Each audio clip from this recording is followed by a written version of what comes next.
Uh, Understand that when I give you this advice, I have no idea what kind of people you are trying to come out to. So this is really, really general stuff. For more advice, you're gonna have to give me more to work with.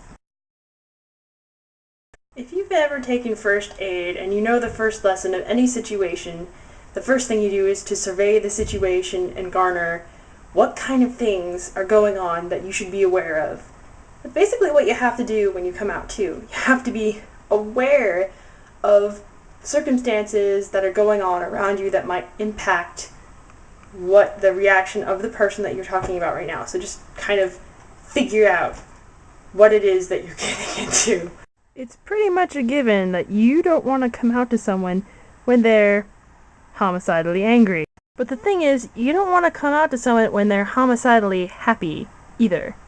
Coming out to anyone when they're extremely anything, emotionally wise, is a very bad idea. The reason for this is because when you're feeling a strong emotion of anything, your reactions are always going to be stronger, and you're not going to think through anything at all. Really. The best kind of emotion you want to look out for is just being mellow, because then they're less likely to hurt you. One thing to keep in mind, avoid defensive behavior and language. So, for example, someone wants to talk to you and you act defensive about it, they will feel like you're making out they're attacking you, and this is very bad because then they will not react very well. I versus you messages. They may sound lame, but really it creates a kind of binary between you. So, for example, saying I am different versus I am different from you. One of those is clearly more hostile-ish than the other. One time in high school, there was an argument that took place between a white guy and a black girl about privilege. Oh yeah, much fun times. You won't understand. You won't explain it to me. Back and forth for an entire hour. Absolutely nothing was accomplished. If they touch on any of the top 10 things that normally piss us off, you cannot get angry at them. Reason is because usually people, when they find out something new, they will try and test the waters. It's a natural human reaction just to see what pushes our buttons. They're not... Some people are intentionally trying to aggravate you, but a lot of people do it without even knowing what they're doing. So you have to just be calm when someone does that and then explain that it's offensive without acting offended. There should only be one new big word that they are learning that day, and that should be the main one. This isn't about questioning people's intelligence or adaptability.